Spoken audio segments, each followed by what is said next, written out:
Hola, ¿cómo están? Vamos a leer hoy día un segundo ensayo de Mario Góngora que se llama Reflexiones sobre la crisis cultural chilena. Un texto publicado en el Mercurio en octubre de 1979 que está en este libro Mario Góngora, Civilización de Masa y Esperanza, que es una recopilación de ensayos. Así que vamos a leer este texto, crisis sobre la crisis cultural chilena. Crisis cultural chilena, publicada en el Mercurio el año 79, en octubre del 79. ¿Qué estaba detectando Mario Góngora ya en el año 79? Parto con Mario Góngora. No se puede tratar inmodestamente de postular la existencia en América Española de una alta cultura. Aceptamos realistamente que somos una cultura provincial desprendida de la cultura occidental. Desprendida de la cultura occidental. Esta cultura provincial se transmite principalmente por dos grandes instituciones, el Estado y la Iglesia. Dos instancias que están venidas menos en el siglo XXI, ojo, en Chile estoy hablando. Dice, por dos grandes instituciones, el Estado y la Iglesia, a través de la educación y de la veneración de valores tradicionales que logran dar, hasta el siglo XX, un estilo y sellos colectivos.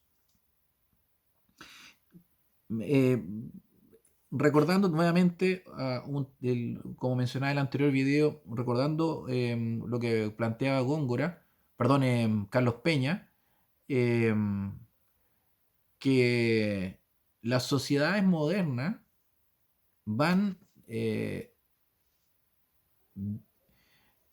destruyendo, si es que puedo ocupar esa palabra, eh, todo tipo de sentido colectivo, la sociedad versus la comunidad como espacio donde existen visiones de mundo comunes o concepciones del bien comunes.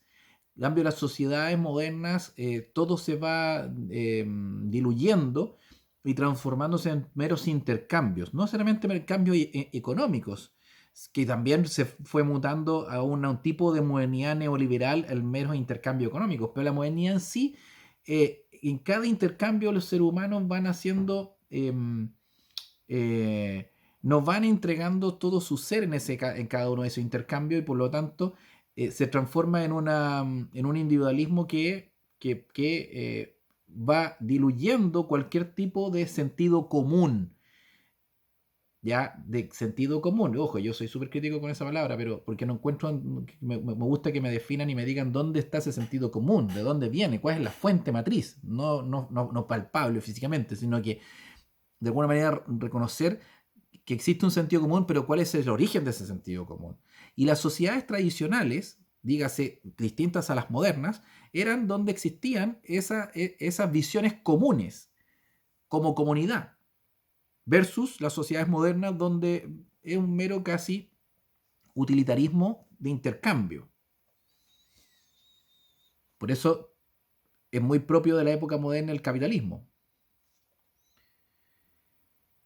En la colonia, sigue Góngora, cuando Chile se configura como un estado de fisonomía fundamentalmente guerrera, la épica y la crónica de la guerra de Arauco son las formas con que Chile comparece en la literatura de esa época fundacional, la araucana, por ejemplo, o la grande crónica eh, de lo, de la época. La cultura intelectual reposa en eclesiásticos y abogados. Los contenidos fundamentales de ella son, pues, la escolástica y el derecho romano. Pasando a la colonia, la independencia aporta la idea de un Estado configurador de la nacionalidad hasta entonces sin conciencia de sí. Aquí está el concepto que después va a desarrollar el ensayo sobre la noción de Estado en Chile, que es posterior a este texto. La independencia aporta la idea de un Estado configurador de la nacionalidad hasta entonces sin conciencia de sí. O sea, el Estado el que hace tomar conciencia de sí. Pero ojo, es un forjador de nacionalidad, no es un creador. Y ahí yo siempre marco esa diferencia. Forjar es tomar algo y darle forma. Crear es algo, crear algo ex nihilo, de la nada. Es un forjador, no un creador de nacionalidad. Por eso configurador de la nacionalidad hasta entonces sin conciencia de sí. Ese es el rol del Estado en el siglo XIX. Ese Estado fortalece lo nacional a través de guerras, de administración centralista a la francesa y de una educación nacional. Esa educación nacional que va desperdigando el concepto, la conciencia de sí mismo, la conciencia de nación. Política y culturalmente, el sello hispánico debe fundirse en los nuevos moldes de la Ilustración de estirpe francesa y de la República, de espíritu liberal. El concepto, es decir, el concepto de república, la Ilustración, que son típicamente conceptos franceses, el hispanismo se va fusionando con esta concepción más afrancesada en el siglo XIX. Andrés Bello acuña mejor esta síntesis y funda un estilo cultural institucional que desde la universidad irradia un estilo cultural, irradia a las élites aristocráticas y a las clases medias educadas. De alguna forma, la labor de Andrés Bello es la difusión de este nuevo concepto ilustrado y republicano más afrancesado de un Estado configurador de nacionalidad. Fundamentalmente, los contenidos principales son para Bello las disciplinas humanísticas, con marcado acento en el idioma, la gramática, el gusto retórico y literario clasicista, y un sentido jurídico formal. Se constituye así una universidad de estilo humanista que coincide con la república aristocrática y que desde el patriciado se participa a las clases medias a través de las profesiones liberales. De alguna manera,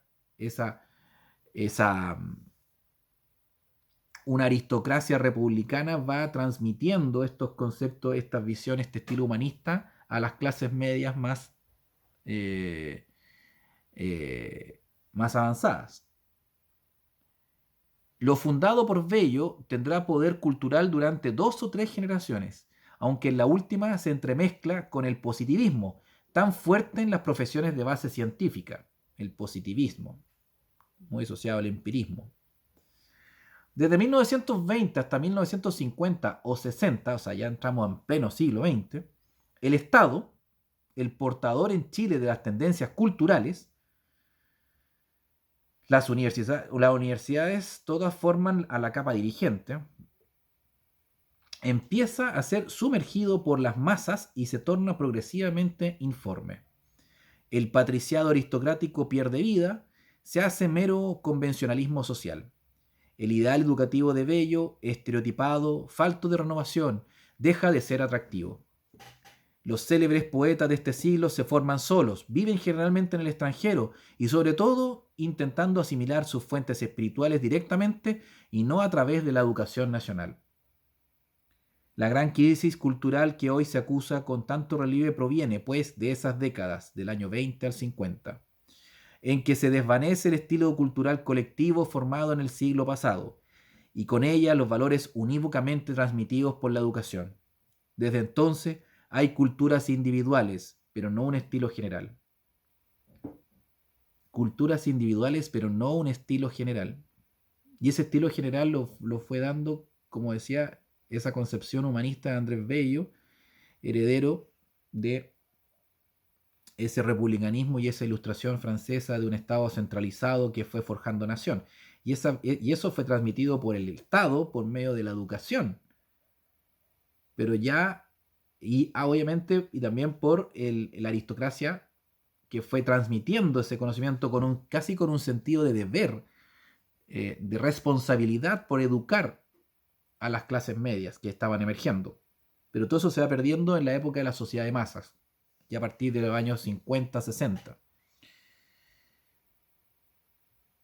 El sentir la crisis de una cultura nacional y el proponerse tareas fundacionales, como lo han hecho tantos hombres o pequeños grupos a lo largo del siglo, se enfrenta con un derrumbe mayor de las instituciones portadoras de la cultura, que podemos datar definitivamente de 1950 a 1960. Ojo que coincide con un gobierno que es un gobierno esencialmente tecnicista, que es el gobierno, una época del gobierno, por ejemplo, de Jorge Alessandri, del 58 al o sea, del 58 en adelante. Y ojo, y también con el gobierno de Ibáñez, pero que es un gobierno, podría decirse, populista. Mm.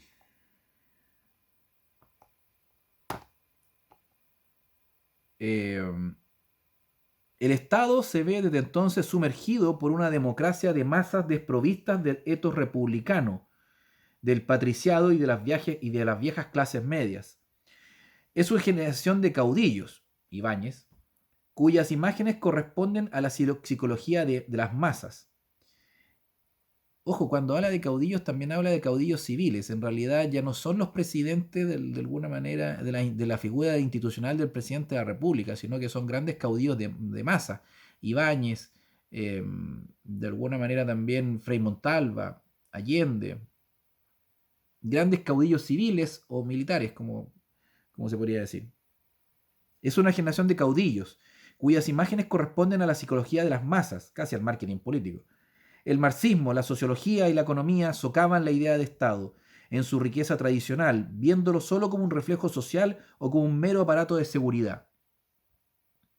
El Estado se empieza a ver como una entidad burocrática, mecánica, y empieza a ser corroído por el marxismo, pero también por el desarrollismo cepalino, el concepto que fue surgiendo por parte de la sociología y especialmente de la CEPAL, de la Comisión Económica para Latinoamérica, y después con el neoliberalismo que al final es posterior al marxismo de la Unidad Popular. Es decir, socavan la idea de Estado en su riqueza tradicional, ese Estado que era un emanador de cultura por medio de la educación y por medio de una idea colectiva que forjó nación y se transforma precisamente en una entidad burocrática que hace gestión económica, por ejemplo, como Estado interventor, pero y después quizá como Estado, como mero aparato de seguridad, por ejemplo, para el modelo neoliberal, que el Estado pasa a ser una entidad que detenta el poder y debe mantener la paz para que la economía y los intercambios económicos puedan fluir de manera libre y libre. En fin, está la gran amenaza de la tecnocracia, justo lo que estábamos hablando, la tecnocracia que de alguna manera el símbolo es el neoliberalismo. Fruto de la adoración ciega de la especialización científica, más la convicción del poder incontrastable de la técnica, la tecnocracia es también manifestación de otra gran inclinación del siglo, la tendencia utópica. La tendencia utópica, de crear grandes sueños imposibles de cumplir. Este siglo quiere llevar a la práctica las utopías. O sea, de alguna manera es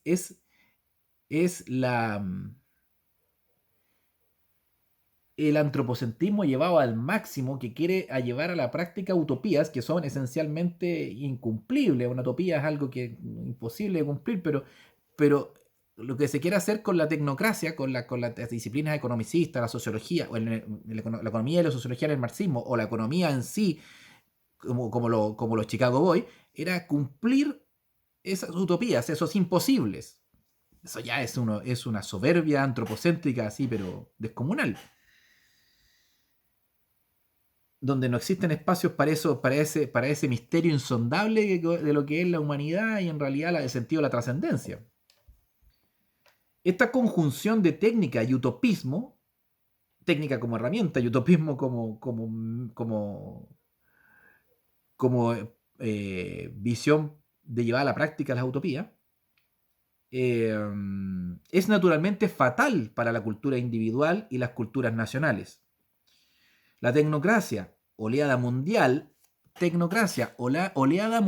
o sea, es una cuestión ya globalizante, podría decirse mundializante en esa época, globalizante actualmente, donde se habla mucho ahora de la globalización y el globalismo, pero es la globalización de la técnica, de una modernidad tecnicista, que deshumaniza y desnaturaliza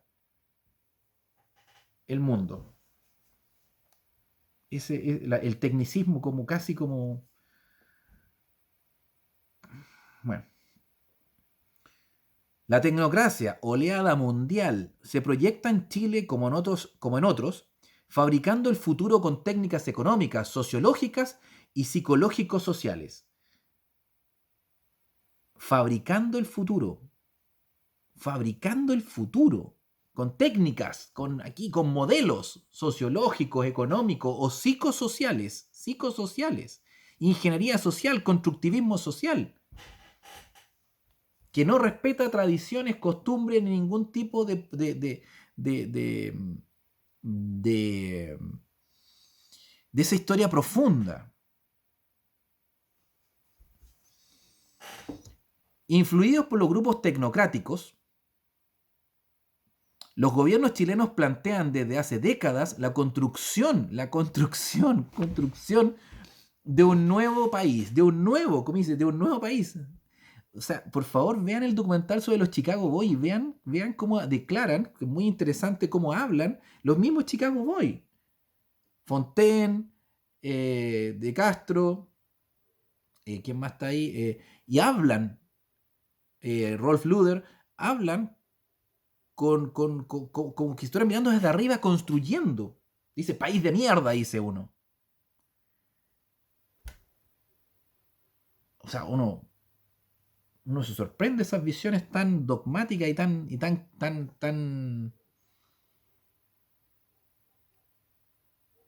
como de visiones tan, podría decirse, soberbias, de que vienen casi con un conocimiento que viene a cambiarlo todo, y a cambiar de raíz y a cumplir las utopías. Pero ojo, eso no solamente fue de los Chicago Boys, sino que también dentro de una izquierda marxista venían con esa misma idea. Era el momento en que todo se podía cumplir. La revolución cubana, de alguna manera, envalentonó a una izquierda que decir se puede en Sudamérica, en América Latina, aplicar la revolución desde el campo como una forma, y se podía, estaba al alcance de la mano de cumplir la utopía del hombre nuevo.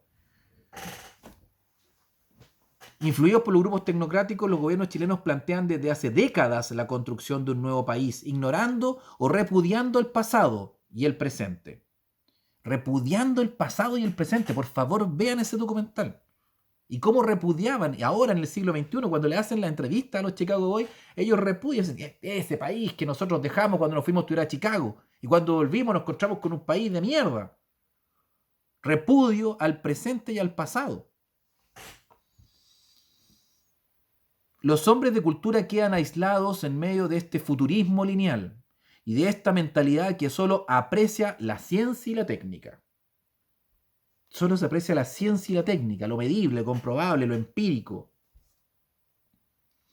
Entendiendo en el fondo la ciencia como técnica. La técnica como aquello, una forma de hacer las cosas. Y el tecnicismo es esa generalización de esa forma de hacer las cosas, que de alguna manera la técnica es necesaria para cosas concretas, pero el tecnicismo es llevar la técnica, esa forma de hacer las cosas a todo.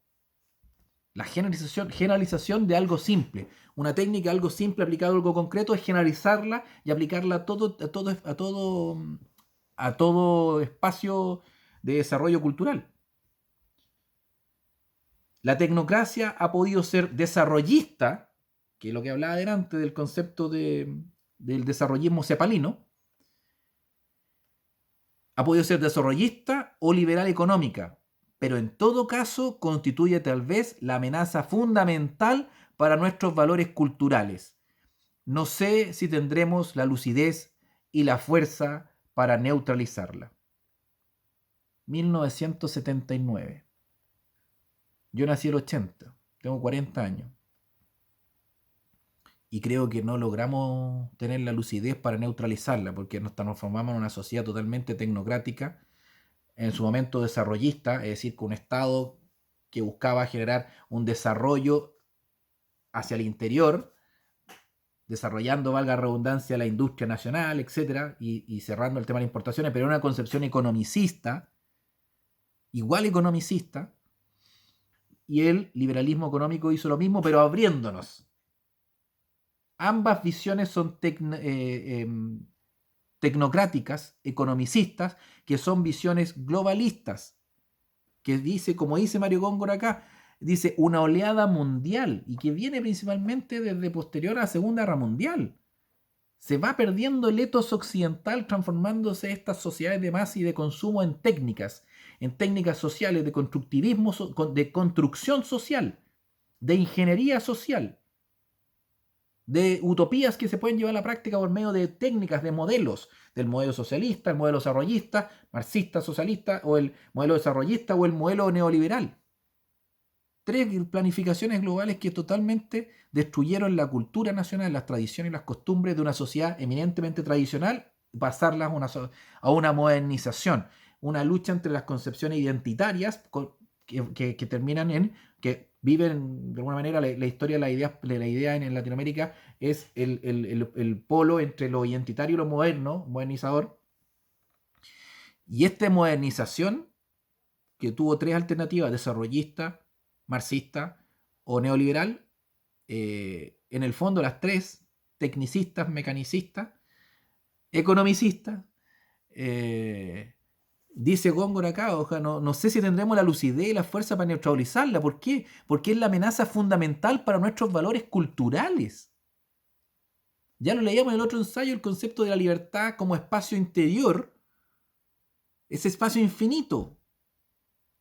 Nuestras tradiciones, como por ejemplo el derecho romano, la cristiandad católica, el ideal de caballero, el concepto heroico de la vida, que en Chile se rompen, pero drásticamente a partir de los años 50, 60. Y esa sociedad es la que de alguna forma es la que hemos estado viviendo nosotros los últimos 30 años, 40 años, algunos más, unos menos, pero por lo menos yo mi vida completa. No sé ustedes, pero yo llevo 40 años viviendo en una forma cultural tecnicista. Y ya Martin Heidegger venía hablando. Por ahí tengo un libro de ciencia, filosofía, ciencia y técnica. También por ahí en el libro Carta sobre el humanismo. El problema de la técnica.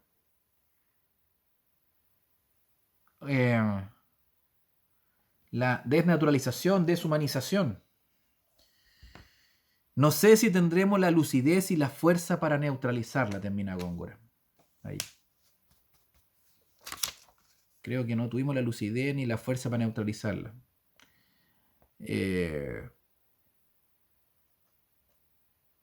Pasar de una sociedad tradicional a una sociedad moderna, pero de una manera no arraigada en nuestra tradición, sino que no fue una traditio, no fue un traspaso, un traspaso natural entre generaciones que fuéramos llegando a esta modernidad capitalista, genera de alguna manera este tedium vitae, este tedium vital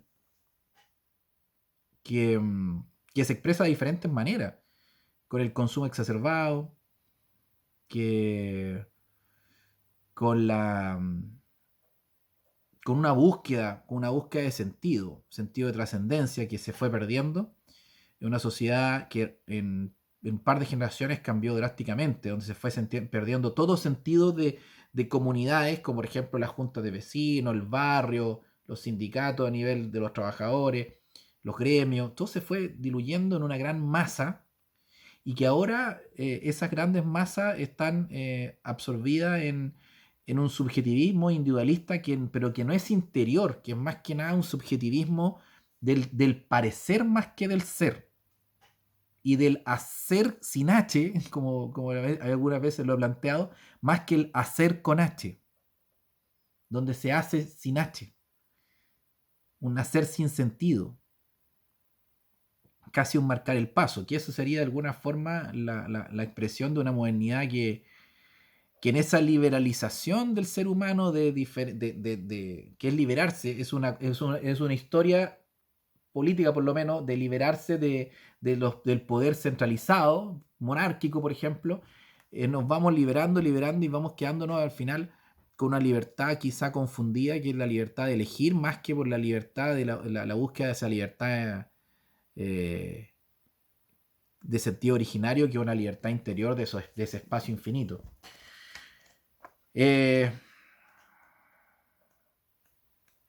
está este libro, este texto de Civilización de Masa y Esperanza, en la parte final. Hay una frase que dice, eh, dice Góngora también, por eso, frente a la terrible situación actual, creemos que la última palabra ha sido pronunciada por un no cristiano, Heidegger, en su famosa entrevista de 1966, comillas, solo un Dios puede salvarnos.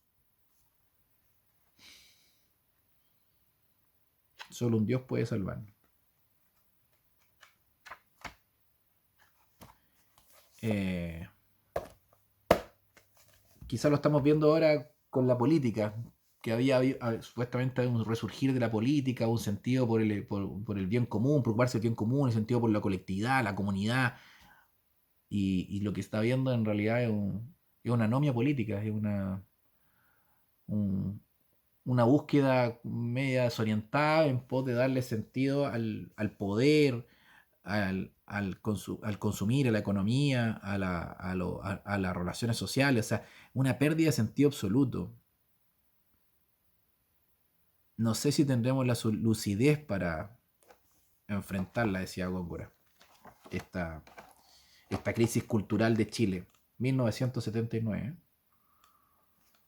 Eh, bueno, eh, para reflexionar, para darle vuelta que quizá lo que estamos viviendo nosotros en el 2020 en Chile, más que un estallido social, eh, que tiene quizá causa políticas, causas sociales, etcétera, es el reflejo es propio de un cambio epocal en Chile en específico, de pasar de una sociedad tradicional a una sociedad, perdón, de una comunidad tradicional a una sociedad, pasar de una comunidad tradicional a la modernidad capitalista, que rompe con todo tipo de arraigo, que rompe con todo tipo de visión común, de destino común, que permite mayor espacio de libertad, pero esa libertad ¿hasta qué punto? Hasta esa libertad que termina siendo confundida con la libertad de elegir, y no como la libertad, esa libertad como espacio, como espacio infinito. Bueno, con esto termino este segundo análisis, este segundo ensayo, y voy a ver si hago el de Civilización de Masa y Esperanza, que igual es largo, porque son de la página 93 a la página 97 a la 113, o sea, estamos hablando de 16 páginas. Así que en una de esas lo voy a grabar y después lo voy subiendo en dos partes, no sé. Ya, nos vemos, que estén bien. Chao.